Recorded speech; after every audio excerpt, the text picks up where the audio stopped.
Olá, sejam bem-vindos ao canal do Astronauta Verdadeiro e hoje eu vou responder um comentário em particular, até porque pode ser uma dúvida de várias pessoas e também porque eu fiquei puto de ler esse comentário, que é uma pessoa que não lê, simplesmente uma pessoa que não lê. Mas vamos lá, vamos dar uma olhada, né? Criatura falando que, ok, contra a teoria da conspiração, mas a natureza não dá saltos e que se fosse obra da natureza, a proliferação do coronavírus seria lenta e gradual. Tá, foi uma das coisas que eu disse no vídeo, né? Ao contrário do que eu disse no vídeo, esse vírus chegou rápido e violentamente e atingiu todos os países do globo. E não podemos descartar a ideia de que foi produzido pelo próprio ser humano. Bom, ok. Vamos parar para pensar no seguinte.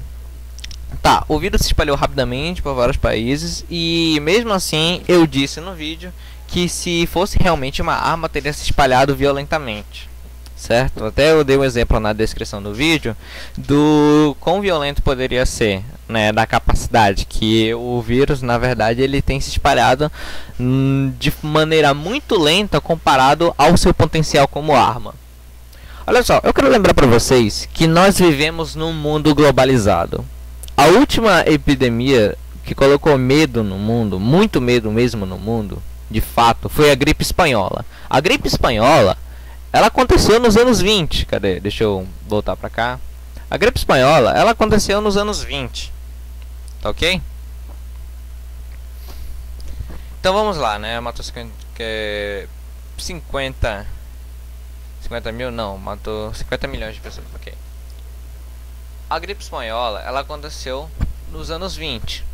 Olha só, nos anos 20, eu até escrevi um texto aqui para acompanhar. Nos anos 20, o transporte aéreo, ele não era tão forte. O transporte aéreo não era tão forte. Eles eram só para os mais ricos, a população de classe média e abaixo tinha que viajar por terra e por navio. E ainda assim, as poucas companhias aéreas que tinham, transportavam no máximo até 20 e poucos passageiros, né?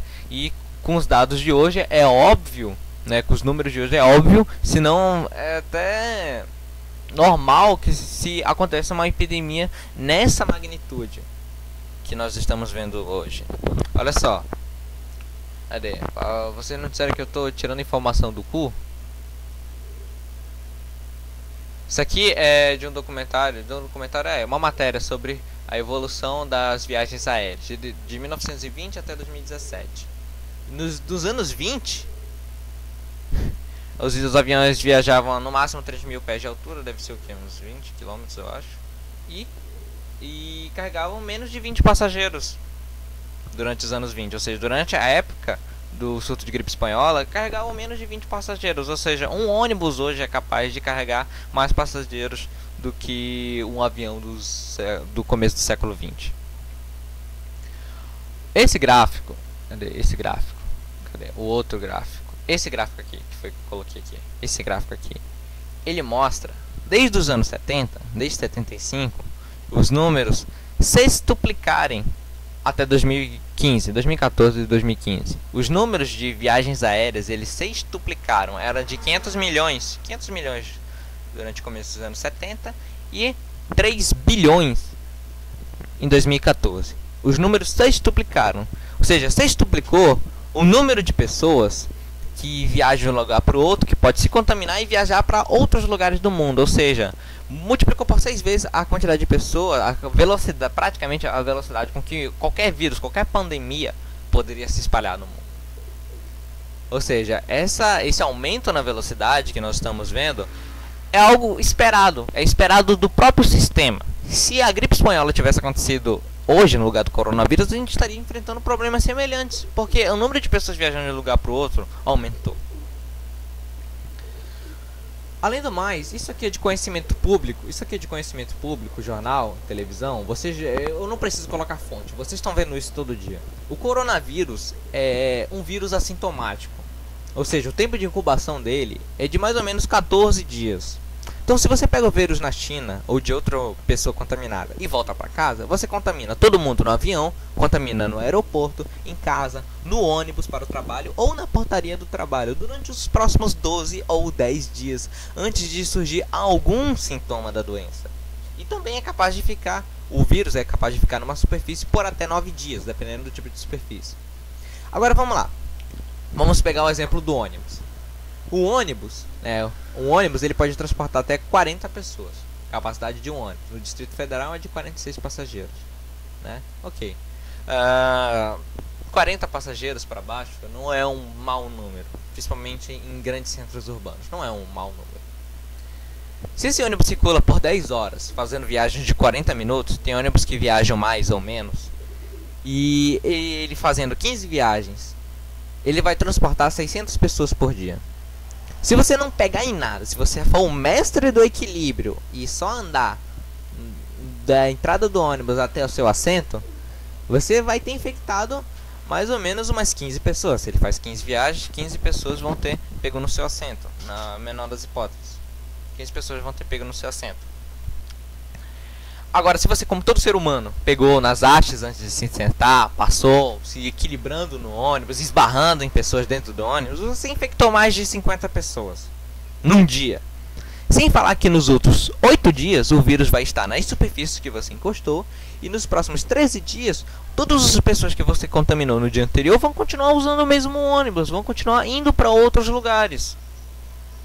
Agora vocês entendem de onde vem tanta força? Você sozinho, se tivesse sido infectado, você num dia teria potencial para infectar 50 pessoas num único lugar, que é o ônibus. Sem falar no seu ambiente de trabalho, sem falar na rua, na vizinhança, na padaria, se você encosta no balcão e tal. Entende agora de onde vem tudo isso? Você sozinho teria o potencial para infectar no final da semana todos os 600 usuários do ônibus. 300 se você contar que todos eles usam o mesmo ônibus na ida e na volta, que boa parte das pessoas não usam. Eu, por exemplo, uso na ida e na volta um ônibus, mas tem gente que pega diferentes ônibus para ir e diferentes para voltar. Agora, o sistema imunológico do ser humano, ele não foi feito para lidar com esse tipo de vírus. Inclusive, é um vírus que saltou recentemente para o ser humano. É um vírus que saltou recentemente para o ser humano. Antes ele não tinha capacidade para infectar seres humanos, mas pelo fato dele já infectar mamíferos, como morcegos e baleias, ele adquiriu, em um certo ponto, a habilidade de sobreviver no organismo humano e causar bastante dano. Agora sim, esse cara tá certo de que a natureza não dá saltos. A natureza realmente não dá saltos, mas ela não dá saltos se as pressões evolutivas não forem muito altas. Agora, se a gente pesquisar o trabalho da equipe de cientistas que liderou as pesquisas chinesas no assunto, você vai descobrir que eles estavam estudando os coronavírus desde 2003, desde o surto de SARS. E isso a gente pode ver aqui na matéria do The Guardian. Prestem bem atenção, o The Guardian é um jornal bastante citado, principalmente nos jornais, quando acontece alguma coisa de escala mundial. Geralmente é o New York Times, um outro jornal inglês, é um jornal em inglês que eu não lembro o nome agora, e o The Guardian, que é citado. Ok? Os cientistas que estão trabalhando nisso desde o surto de SARS, há pelo menos 15 anos.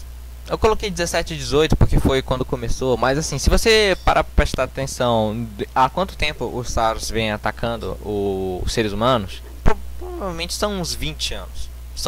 Dá uns 20 e poucos anos. Então assim, não é algo que está acontecendo de uma hora para outra. Ah, pulou. Não, é algo que vem sendo acompanhado. Eles só não sabiam qual espécie de coronavírus, qual tipo de coronavírus ia saltar. Mas eles sabiam que uma hora, nas próximas décadas, algum deles ia saltar para os seres humanos. Porque já tinha acontecido antes. Porque já tinha acontecido o SARS. Entende? Além do mais, diferente de nós, metazoários de vida longa, os vírus e bactérias, eles não têm que esperar centenas ou dezenas de anos para se reproduzir. Os vírus e bactérias se reproduzem em questão de minutos. Então a taxa de o potencial de mutação dos vírus e bactérias é muito mais alto do que os outros seres vivos macroscópicos. Então assim, enquanto que por seres vivos macroscópicos demora centenas e milhares de anos para acontecer grandes alterações evolutivas, é questão de décadas para vírus e seres microscópicos. Então assim, por todos esses motivos, porque já tinha acontecido antes, porque o vírus é assintomático, tem grande capacidade de se espalhar pelo fato da pessoa não saber que está infectada, e também porque o trânsito de seres humanos nas últimas décadas tem aumentado por valores enormes, é de se esperar que tenha se espalhado muito rapidamente. E ainda assim, mesmo que fosse uma arma, eu repito, mesmo que fosse uma arma, sabendo de todo esse potencial para se espalhar rapidamente, a gente vê que é um processo natural. Porque é o seguinte: se dos anos 70 para cá aumentou 6 vezes o número de 6 vezes o número de pessoas que viaja pelo mundo, né? 6 vezes, a gente não teria ficado um tempão com apenas um infectado, com apenas um paciente zero. A gente não deveria ter ficado um tempão com meia dúzia de pacientes zeros durante uns 2 meses, como a gente viu, como eu coloquei inclusive na descrição. A gente passou mais ou menos uns 2 meses com os mesmos pacientes. Cadê? Ó, como a gente viu, cadê? Por aqui, eu coloquei aqui em algum lugar.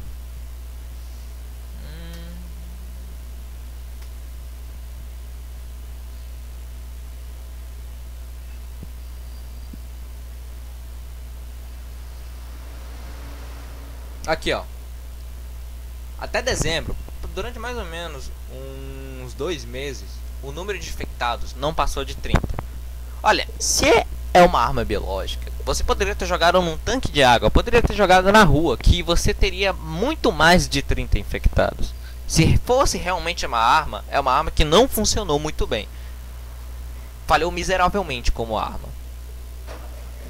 Né, se vocês, teóricos da conspiração, acreditam que tem chemtrails e essas coisas aí, eles poderiam ter usado todas essas ferramentas que vocês dizem que eles têm para começar isso.